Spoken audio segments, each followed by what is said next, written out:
tourne. Allez, c'est parti.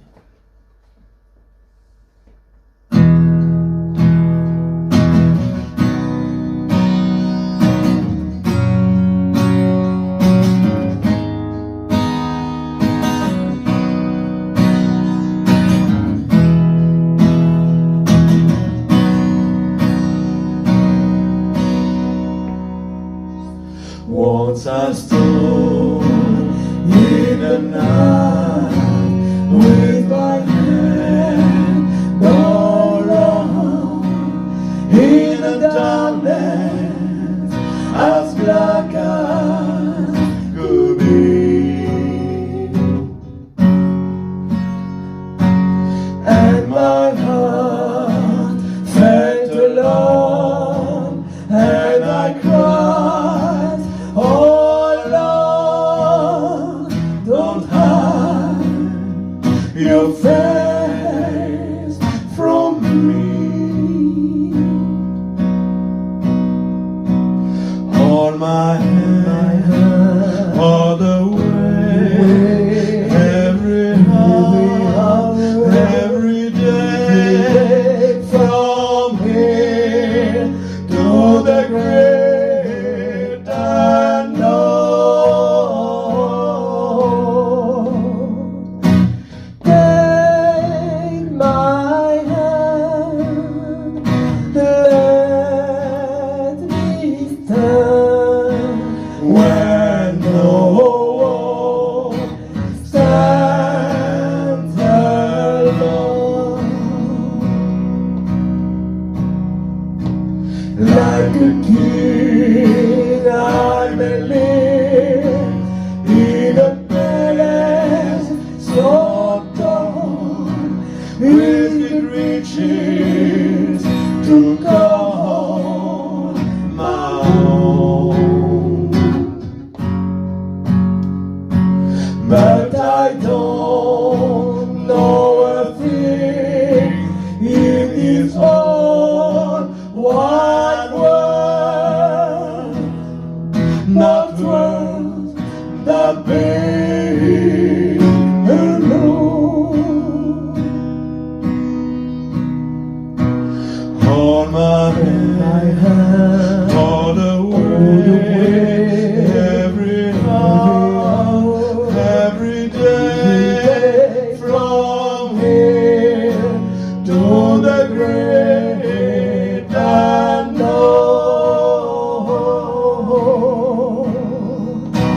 Take my hand, let me stand where no one stands alone.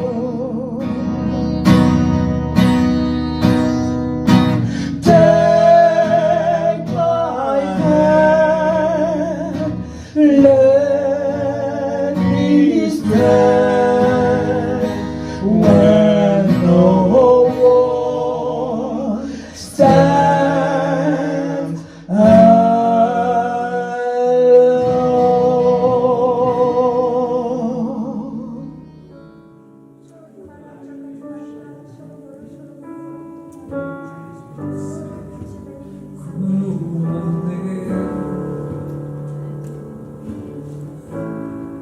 Rayonnant de majesté, tout l'univers proclame ta grandeur.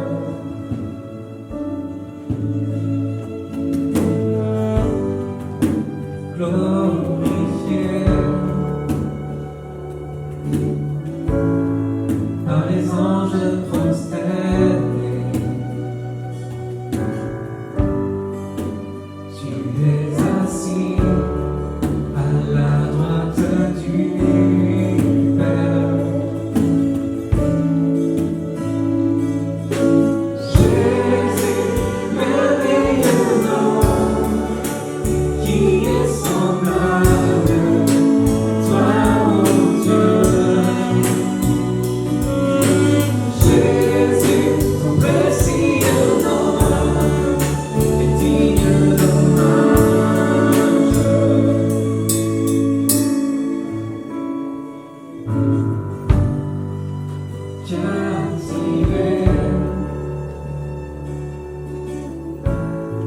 par l'éclat de ta beauté.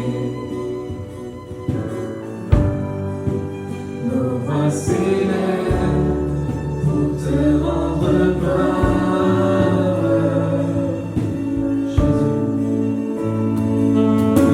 Jésus, merveilleux nom, qui est semblable à toi, ô Dieu. Jésus, ton précieux nom est digne d'hommage.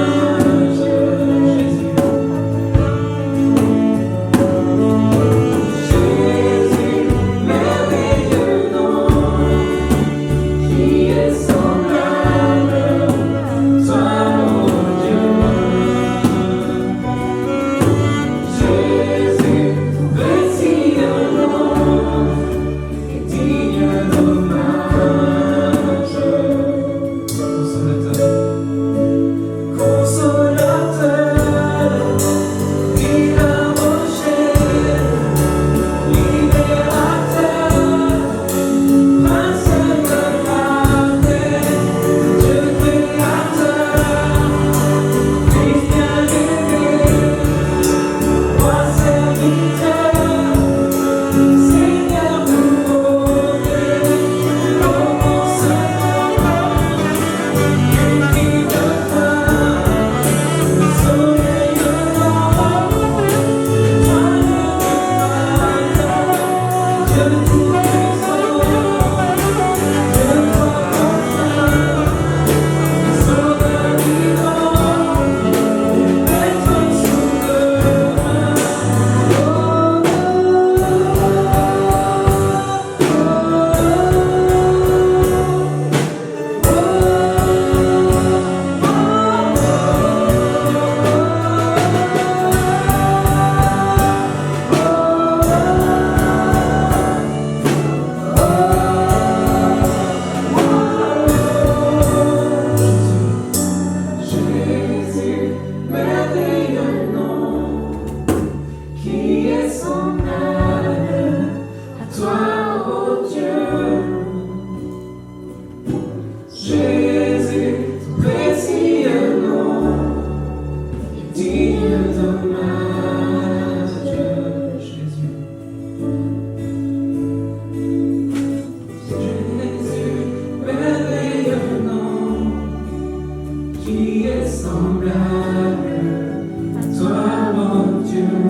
Bonjour à tous, voilà, nous sommes à nouveau réunis pour partager sur la personne du Seigneur Jésus-Christ. Depuis quelque temps, nous partageons sur ce sujet.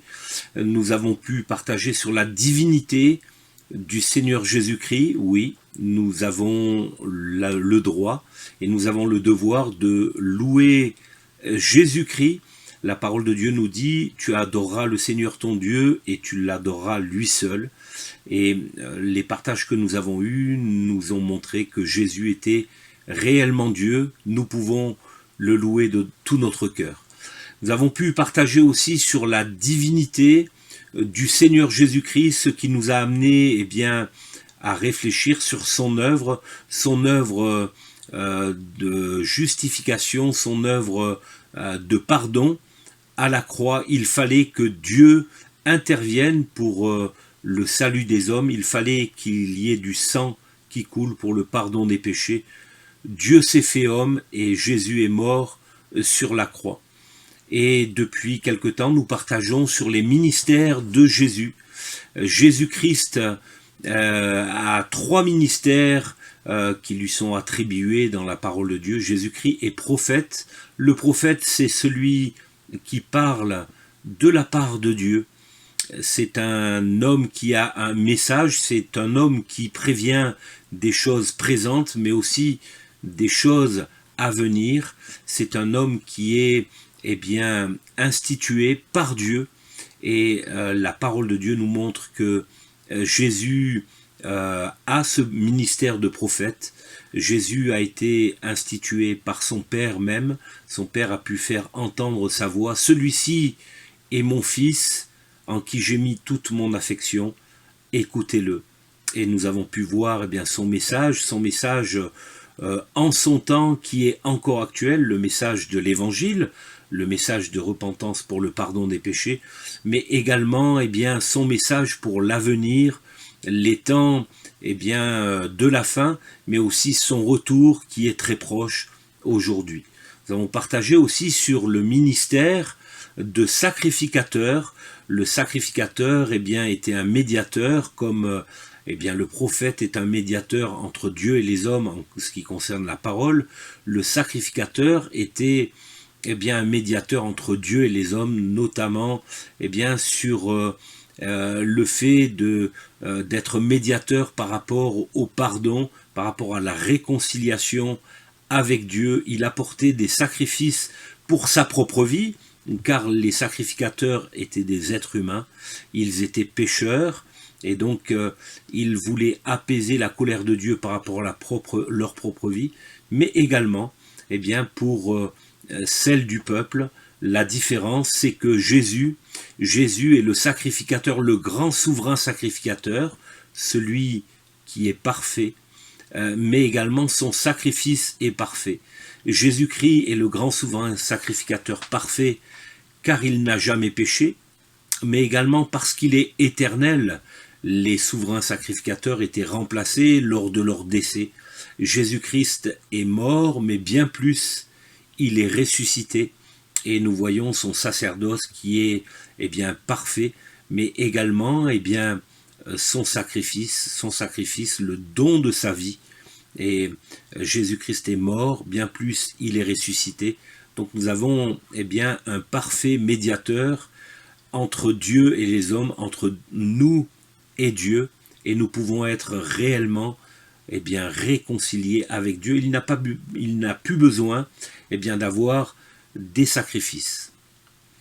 Aujourd'hui, je vous propose de partager sur le ministère de Jésus comme étant le roi. La parole de Dieu nous montre qu'à un moment donné, le peuple d'Israël a eu le désir dans son cœur d'avoir un roi. Un roi, pourquoi? Parce que il désirait vivre les mêmes choses que les nations qui les entouraient. Avoir un homme sur qui il pouvait compter. Le désir de Dieu, c'était d'être celui qui dirige le peuple, qui accompagne, qui eh bien, qui nourrit le peuple dans tous les domaines, mais le peuple n'a pas été satisfait. Et au moment, dans le livre de Samuel, nous le voyons, eh bien, ce peuple a demandé eh bien, d'avoir un roi. Ils avaient des juges eh bien, qui apportaient des solutions sur certains problèmes. Il y avait beaucoup de juges, plusieurs juges sur le pays d'Israël, mais le peuple a désiré avoir un homme, un seul homme, eh bien, pour juger, pour diriger eh bien, les affaires du peuple. Nous le voyons dans le premier livre de Samuel, au chapitre 8, et nous lisons au verset 4 et 5, il est écrit « Tous les anciens d'Israël s'assemblèrent et vinrent auprès de Samuel à Rama. Ils lui dirent « Voici, tu es vieux, et tes fils ne marchent point sur tes traces. Maintenant, établis sur nous un roi pour nous juger comme il y en a chez toutes les nations. » Le peuple d'Israël était insatisfait eh bien, des juges qui avaient été établis par Dieu sur le peuple lui-même. Alors ils ont demandé, et Samuel a consulté l'Éternel, et l'Éternel eh bien, a pu confier à Samuel, bien voilà, ce n'est pas contre toi qu'ils sont en colère, qu'ils désirent autre chose, mais c'est contre moi. Et l'Éternel a permis que eh bien, le peuple ait un roi. Et dans 1 Samuel 8,20, il est écrit, c'est la réponse du peuple à Samuel, il dit « Notre roi nous jugera, il marchera à notre tête et conduira nos guerres. » Voilà le désir du peuple. Le peuple désirait avoir quelqu'un qui puisse les juger. Il y avait des hommes qui jugeaient déjà en ce temps-là. Mais il désirait avoir eh bien, la voix d'un seul homme. Mais également, il désirait être conduit par cet homme. Il marchera à notre tête et ensuite, eh bien, il conduira nos guerres. Alors, concernant eh bien, Jésus-Christ et le fait que nous croyons que Jésus-Christ est roi, non seulement il est le roi, mais il est le roi des rois, et nous allons voir que eh bien, Jésus-Christ est roi non pas comme les hommes l'entendent, mais selon le cœur de Dieu. Pourtant, il y avait des signes qui montraient eh bien, la royauté de Jésus-Christ. Déjà, il a été reconnu comme roi par des étrangers, par les mages, notamment. Dans Matthieu chapitre 2, versets 1 et 2, il est écrit « Jésus étant né à Bethléem en Judée, au temps du roi Hérode, voici les mages d'Orient arrivèrent à Jérusalem et dirent « Où est le roi des Juifs qui vient de naître, car nous avons vu son étoile en Orient et nous sommes venus l'adorer. » Des étrangers avaient eu des informations, oui, de la part de Dieu, mais ces informations, eh bien, n'étaient pas claires dans leur cœur et ils croyaient que Jésus était roi et le roi des Juifs. C'est pourquoi ils sont venus pour adorer Jésus lors de sa naissance, après sa naissance, et ils sont venus eh bien, demander des informations au roi d'Israël de l'époque, à Hérode. Donc déjà, dès sa naissance, Jésus a été reconnu comme roi. Plus tard, lorsque Jésus eh bien, a débuté son ministère, nous voyons eh bien, aussi cette reconnaissance par un de ses disciples, au moment de l'appel de ce disciple, par Nathanaël, dans Jean 1, 49, il est écrit « Nathanaël répondit et lui dit « Rabbi », c'est-à-dire maître, « tu es le Fils de Dieu, tu es le roi d'Israël. » Déjà, au contact de Jésus, Nathanaël, un juif qui a été reconnu eh bien, comme étant intègre dans sa religion, dans sa position de juif, a pu confesser de sa bouche, premièrement, que Jésus était le Fils de Dieu.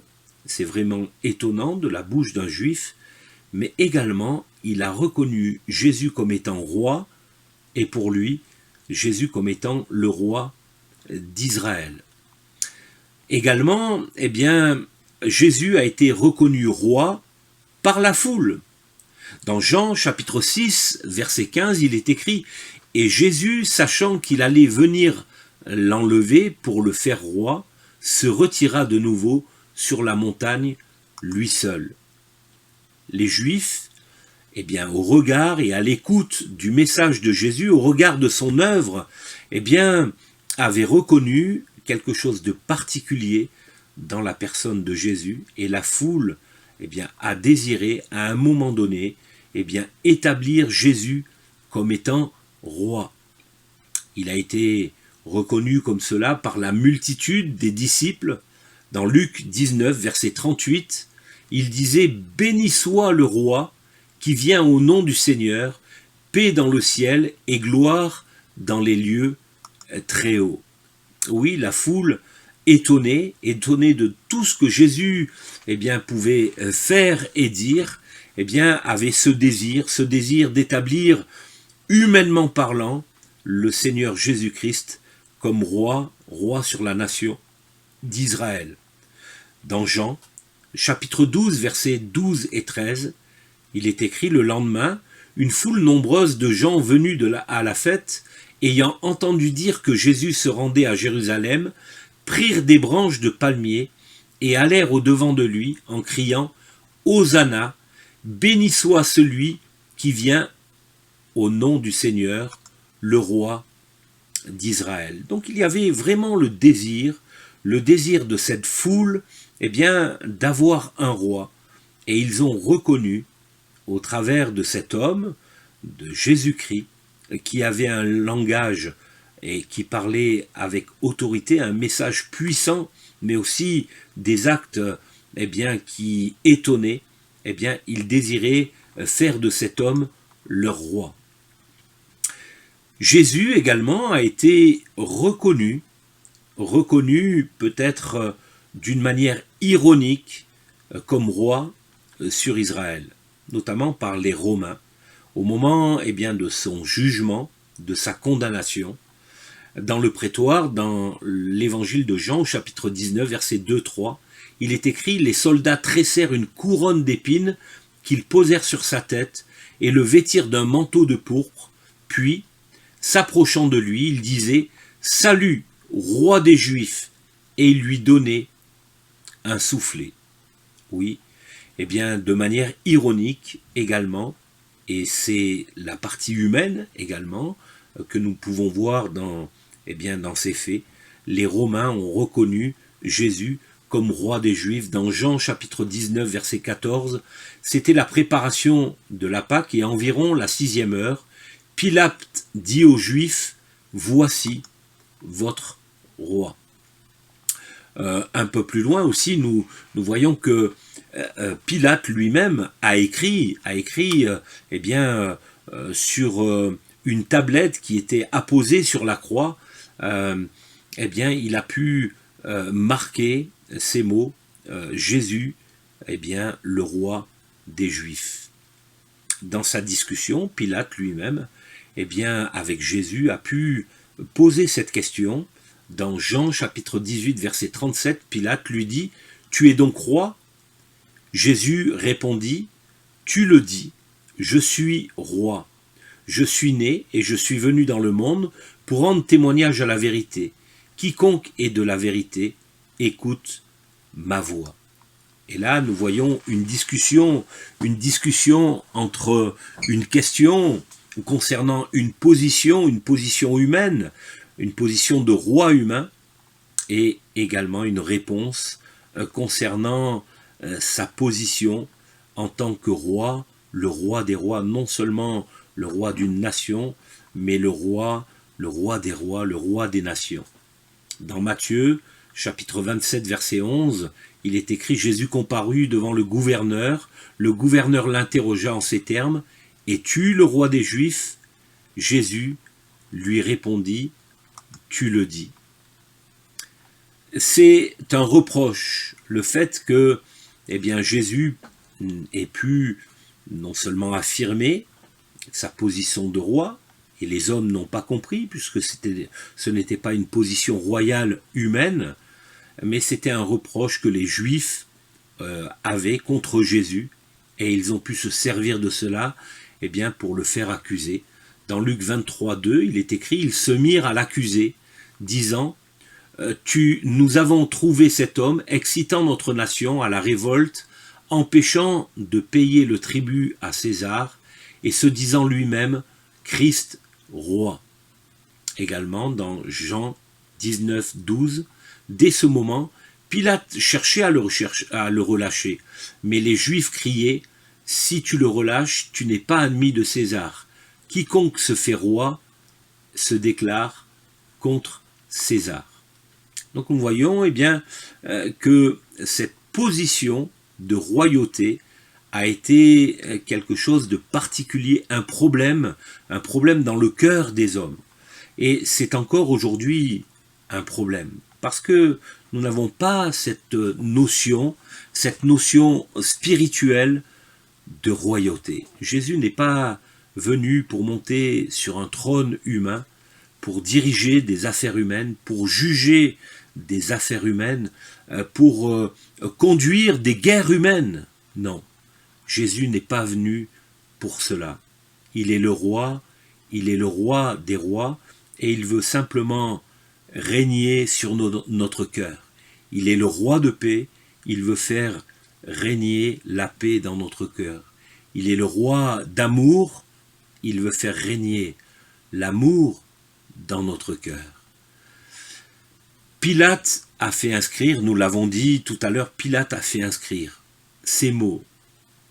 Pilate fit une inscription qu'il plaça sur la croix et qui était conçue ainsi, Jésus de Nazareth, le roi des Juifs.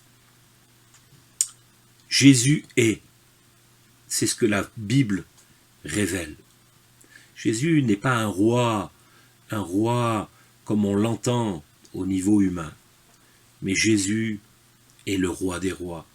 L'Épître aux Hébreux nous dit dans Hébreux 7, chapitres 1 et 2, « En effet, ce Melchisédek, roi de Salem, sacrificateur du Dieu Très-Haut, qui alla au-devant d'Abraham lorsqu'il revenait de la défaite des rois, qui le bénit, et à qui Abraham donna la dîme de tout, qui est d'abord roi de justice, d'après la signification de son nom, ensuite roi de Salem, c'est-à-dire roi de paix. » Oui, Jésus est roi de justice, mais pas la justice humaine. Il est roi de la justice de Dieu. Cela lui a été conféré. Tout pouvoir ont été donnés à notre Seigneur Jésus-Christ, dans les cieux et sur la terre. Et la justice de Dieu, celle qui déclare que le salaire du péché c'est la mort, mais le don gratuit de Dieu c'est la vie éternelle, eh bien ce pouvoir de pouvoir racheter a été donné à notre Seigneur Jésus-Christ. Et il est également aussi, eh bien, appelé roi de paix. Il est le prince de la paix. Il est celui qui donne la paix. Le roi, selon le cœur de Dieu. Cela nous est révélé dans l'Ancien Testament, dans le livre de Zacharie au chapitre 9, verset 9. « Sois transporté d'allégresse, fille de Sion, pousse des cris de foi, joie, fille de Jérusalem.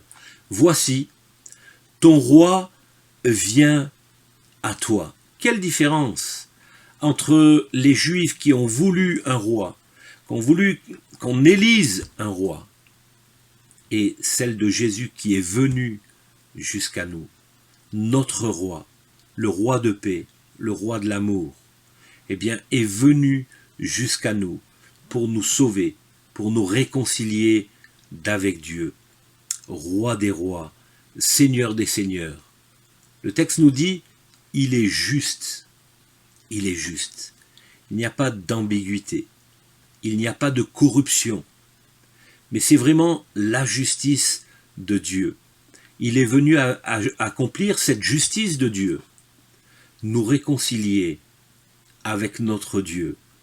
Nous ne pouvions pas, eh bien, avoir,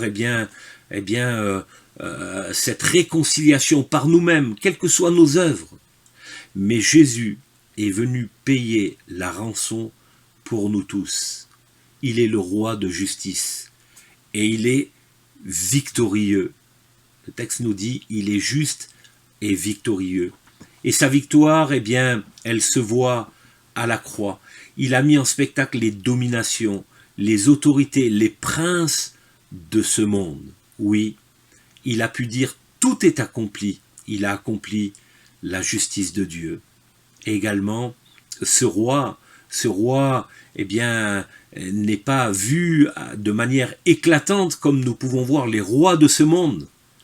Mais Zacharie dit, il est humble. Et nous le voyons au travers de la personne de Jésus-Christ. Qui peut connaître un roi de nos jours qui est venu pour servir et donner sa vie en rançon pour beaucoup? Oui, Jésus est ce roi qui vient jusqu'à nous, qui est juste, qui est victorieux et qui est humble. Jésus est le roi des rois et le Seigneur des seigneurs.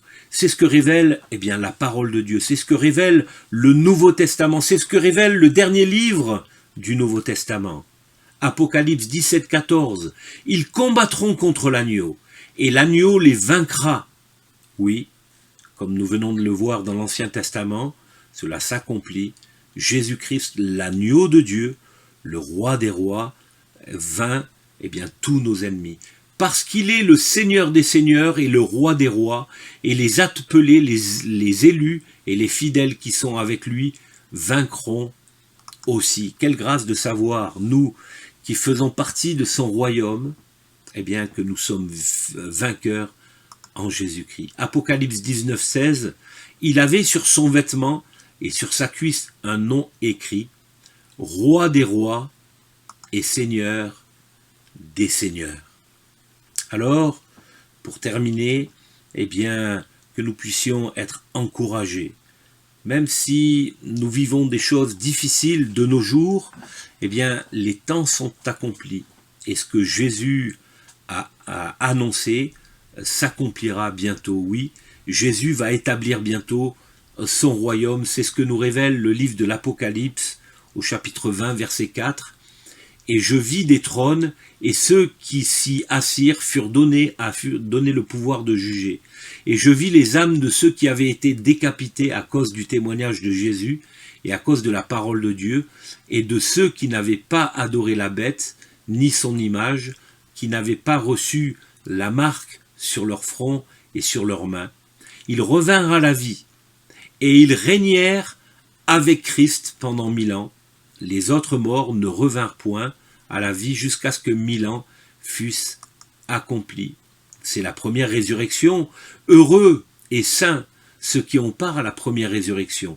La seconde mort n'a point de pouvoir sur eux, mais ils seront sacrificateurs de Dieu et de Christ, et ils régneront avec lui pendant 1000 ans. Oui, Jésus, il y a près de 2000 ans, est venu sur cette terre, pour annoncer le royaume. Il a pu dire, le royaume s'est approché. Pour qu'il y ait un royaume, il faut qu'il y ait un roi. Un royaume, particulier. La parole de Dieu nous révèle que le royaume de Dieu, c'est la sainteté, la paix, la joie, par le Saint-Esprit. Et Jésus est venu établir ce royaume. La paix dans nos cœurs. Paix pour tous les hommes que Dieu agrée. La justice pour ceux qui acceptent Jésus-Christ. Nous sommes sauvés, réconciliés avec notre Père Céleste. Et la joie du salut. Oui, c'est le règne de Jésus-Christ. Jésus-Christ est réellement le roi des rois, le Seigneur des seigneurs. Nous avons raison de le louer de tout notre cœur. Que le Seigneur Jésus-Christ vous bénisse. À très bientôt. Dans son amour, Dieu le Père envoya son Fils Jésus pour accorder la lumière à tous ceux qui sont perdus. Il descendit sur la terre, mais les hommes l'ont rejeté. Ils l'ont cloué au calvaire, mais Christ est ressuscité. Christ est roi, Christ est roi, Christ est roi des rois. Christ est roi, Christ est roi, Christ est roi des rois.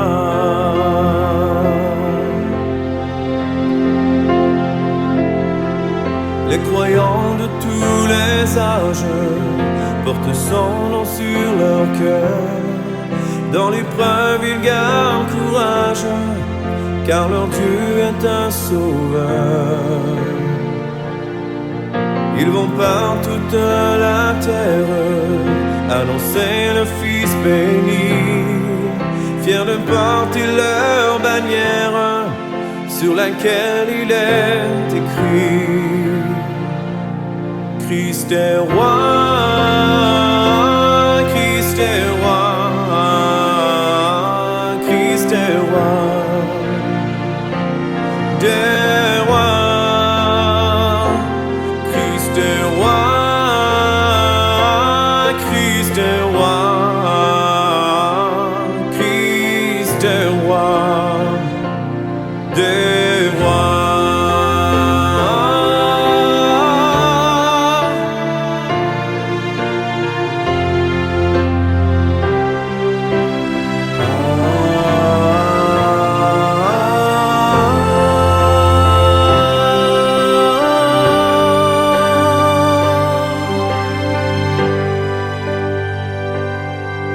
Un jour les chrétiens du monde seront rassemblés par lui. Ils sortiront de leur tombe, car en lui ils ont la vie. Ils formeront un royaume, la terre sera leur pays. Leur hymne sera psaume à la gloire du Messie.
Christ est roi des